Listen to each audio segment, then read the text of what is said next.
this is E-Man Booze. The journey is finally over. I actually scored a bottle of spirits from Journeyman Distillery.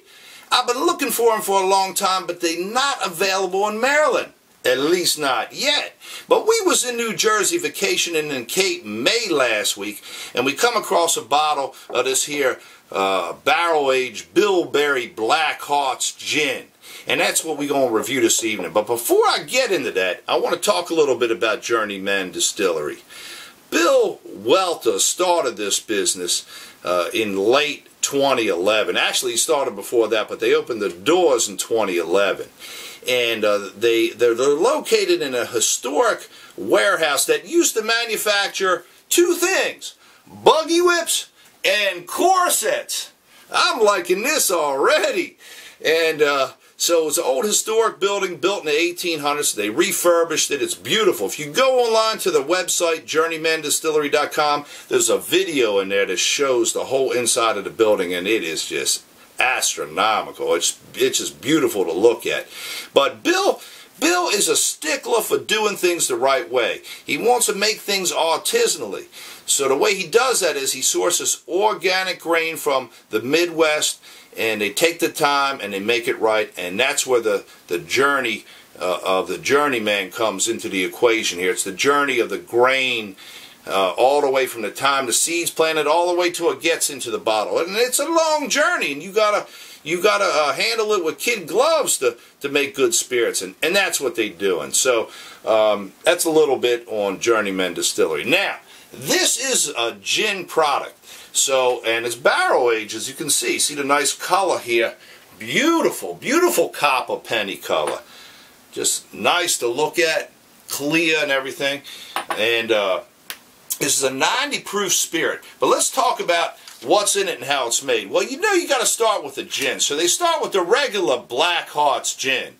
The Bilberry Black Hearts gin. Oh, wait a minute. What the hell's a Bilberry anyway? Well, I done looked it up on the internet today, and it's a relative of the blueberry and the huckleberry, and it grows indigenously in Europe, in the northern, predominantly in the northern, like Scandinavian countries, and it's kind of like a little shrub. It gets about 12, 16 inches tall, and it's real hard to cultivate. So it mainly grows in the wild, and people go out and pick it every year in the late summer. And it's real dark black, and that's where the black comes in for the Black Hearts in the name. The hearts part comes from an old Thomas Hardy novel, and where they referred to bilberries as black hearts. And so this berry, kind of like a blueberry, but it's supposed to have more flavor than a blueberry, and the skin's a little softer, so they're hard to pick. You got to be real careful because they smash up. But all right, enough of the bilberries. Now, so what they do here, they start with the gin.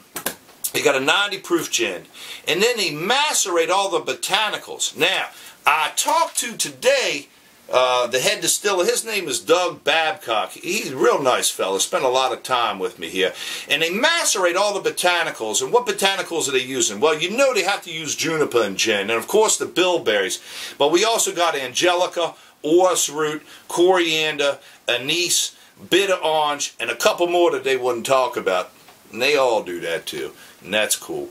But they take them and they macerate them for about 15, 16 hours in the gin spirit, and then they run it through the copper pot steel. Okay, so after it comes out of the steel, it's put in the barrels. It's aged for about what did he tell me? Something like 9 months, 7 to 9 months, in new charred oak barrels too. Small 15-gallon barrels, so that they can get the char to work its magic in a shorter period of time than a larger barrel. And into the bottle it goes.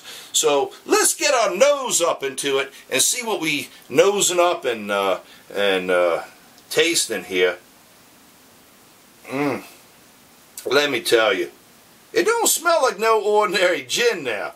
You pick a lot of vanilla up right off the nose, and I suspect that's from the barrels, the charred barrels, which is kind of like a little bit of a bourbon-esque type of profile there. But you do get the juniper, comes in second. And you're picking up a really nice fruitiness, something like a berry note or a berry tone. I'm even getting like a little wisp of maybe something like raspberry. Now that could be coming from the orris root though, but I'm picking that up, and the anise with the black licorice note, a little bit of the bitter orange in there. You can find that, and something that remind me a little bit of celery, and that's probably coming from the angelica. So a lot going on in the nose here.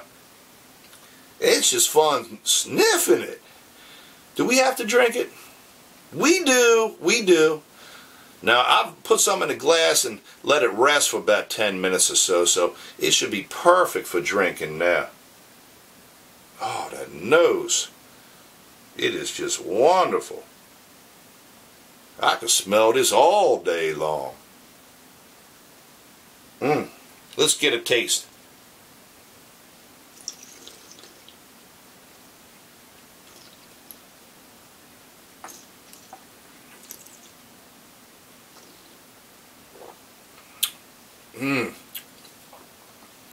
The weight of the spirit at 90 proof is perfect for the botanicals.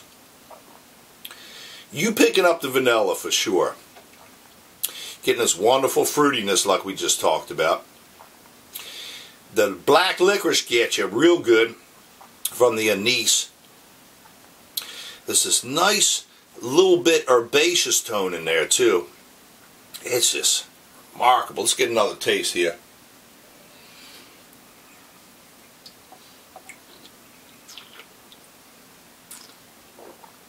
It's not too much of a citrus forward gin.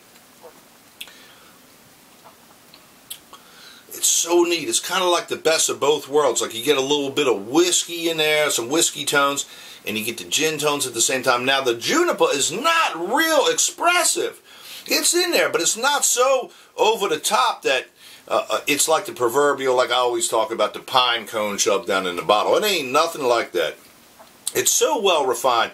As a matter of fact, I can see this going into a lot of different kind of cocktails, and I think I'm gonna make me a gin and tonic with this here a little bit later, just to try it out. This is just absolutely unlike any other gin that I've had before. I'm loving it, and I've had a few other barrel-aged gins. They don't taste quite like this one. This one has its own unique pedigree, and I think it has something to do with these daggone bilberries. I gotta find me some bilberries out there.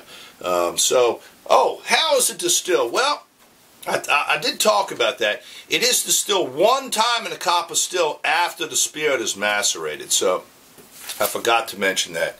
And when they distill it, it only goes up to about 140, 150 proof or so before they proof it down and get it in the bottle at 90 proof. The barrels are number 3 char on them. That's another good thing. And let's see what else. We forget anything else? No, I think that about pretty much does it.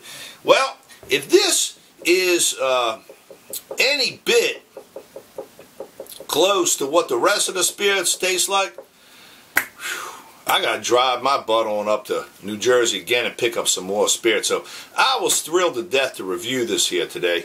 I hope y'all get a chance to try it. And don't forget to check these guys out on the internet, JourneymanDistillery.com. They have a bunch of recipes on there. They got a great history of the place, the distillery. Lots of what you call that stuff on there? Oh, lots of neat videos, and you can't beat this stuff. I'm just so happy to get it. It's just been so long. The journey's just been too damn long. But now that we got it, we happy. Check me out on YouTube. I'm E-Man Booze. You can find me on YouTube, Facebook, Twitter, Instagram, and I write the Distillery of the Month column for MainStreetDistilleries.com. Bye, you all.